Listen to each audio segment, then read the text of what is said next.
Hi all, welcome to Tamils vlog. இன்றைக்கி வந்து நம்ம தனுஷ்காவோட பர்த்டே செலிப்ரேஷன் நாங்கள் பார்க்க போகிறோம். இவங்க 2017 பிறந்தாங்க. இப்போ வந்து அவங்களுக்கு 8 இயர்ஸ் ஆச்சுங்க. ஸோ அதுக்கு நேற்று அழகான கவுன் வந்து பர்ச்சேஸ் பண்ணிட்டு வந்தோம். தனுஷ்காவுக்கு எப்பயுமே பிடிச்ச கலர் வந்து பிங்க்கு தாங்க. அவருக்கு பிங்க்குன்னா ரொம்ப பிடிக்கும். அதே மாதிரி கேக்லேயும் வந்து அவருக்கு பிடிச்ச வந்து டார்க் சாக்லேட் கேக் தாங்க வாங்கியிருக்கோம். ஸோ மார்னிங் ஸ்கூலுக்கு போகிறதுக்கு முன்னாடியே பர்த்டேவை செலிப்ரேட் பண்ணணுன்ட்டு அவள் விரும்பினோம். ஸோ நாங்கள் அதனால தான் வந்து அப்பயே கேக் கட் பண்ணி முடிச்சிட்டோம். ஸோ இந்த பிளாக் ஃபாரஸ்ட் கேக்னால் தனுஷ்காவுக்கு ரொம்பவுமே பிடிக்குங்க. ஆதியும் வந்து அதை வந்து டேஸ்ட் பண்ணுறதுக்கு ரெடியாக இருக்கார். ஸோ நாங்கள் கேண்டில்லாம் அவ்வளோக்கா யூஸ் பண்ணல அதில், பிகாஸ் அதில் மெழுகு வந்து கொட்டும் இல்லைங்களா. ஸோ ஒரே ஒரு கேண்டில் மட்டும் ஃபிக்ஸ் பண்ணிவிட்டு அதை தனுஷ்கா இப்போ லைட் பண்ணிகிட்ருக்காங்க.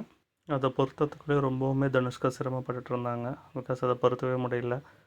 அது அவங்க அம்மா வாங்கி அதை வந்து லைட் பண்ணிகிட்ருக்காங்க. அவங்களும் ட்ரை பண்ணிவிட்டு முடியாமல் இப்போ வந்து அவங்களோட ஆயா வாங்கி பொறுத்துறாங்க. பட் அதில் கொஞ்சம் மெழுகெல்லாம் வந்து உள்ளே செஞ்சிருச்சுங்க. அதெல்லாம் எடுத்துகிட்ருக்காங்க. அதுக்குள்ளேயே ஆதி அதில் இருக்க சாக்லேட்டை ஒன்று ஒன்றா எடுத்து சாப்பிட்டுருக்காருங்க. தனுஷ்கா வந்து கேக் வெட்டத்தில் ரொம்பவுமே இன்ட்ரெஸ்ட் அதிகங்க. அதுக்காக மெழுகுவர்த்தி அணைக்காமலேயே கேக் வெட்டத்துக்கு ரெடி ஆகிட்டாங்க. இந்த கேக்கையும் வெட்டிட்டாங்க. இந்த பிங்க் கலர் ட்ரெஸ்ஸில் அவங்க பாருங்கள் அப்படியே தேவதை மாதிரி இருக்காங்க. நாங்கள் இப்போ தான் அவளுக்கு ஞாபகப்படுத்துகிறோம், மெழுகுவர்த்தியை ஃபஸ்ட்டு அணைச்சிட்டு கேக்கை வெட்டேன்னு. நாங்கள் அவங்க போக்கிலே விட்டுட்டோங்க. அவங்களோட ஹாப்பினஸ் தான் முக்கியம். ஸோ அவங்க என்ன பண்ணுறாங்களோ பண்ணட்டுன்ட்டு விட்டுட்டோம். தனுஷ்கா கேக்கை வெட்டி ஒரு பீஸை கையில் எடுத்துக்கிட்டேன். அவங்க இப்போ முழுசாக 7th இயர் கம்ப்ளீட் பண்ணிவிட்டு 8th இயரில் வந்து இப்போ தான் காலடி எடுத்து வைக்கிறாங்க. ஃபஸ்ட்டு அவங்க தம்பிக்கு ஆதிக்கு வந்து கொஞ்சமாக கொடுக்குறாங்க. ஆதித்யாவுக்கு கேக்னா ரொம்ப பிடிக்குங்க. அதுவும் வந்து இந்த க்ரீம் கேக்னா விட்டு வெளுத்து வாங்குவார். பட் அப்புறம் தான் வந்து க்ரீம் கேக் சாப்பிட்டோடனே அவருக்கு காய்ச்சல் வந்துடும். அதுக்கப்புறம் வந்து நாங்கள் மருந்து மாத்திரைலாம் கொடுக்க வேண்டியிருக்கும். அடுத்த பீஸ் தனுஷ்கா எடுத்து கட் பண்ணிகிட்ருக்காங்க. அவள் டேஸ்ட் பண்ணிகிட்ருக்காங்க. 2 பேர்த்துக்கு காலையில் நல்லா பசி வரீங்க. அதனால தான் அவங்களுக்கு கேக் சாப்பிட்டு நாங்கள் விட்டுட்டோம்.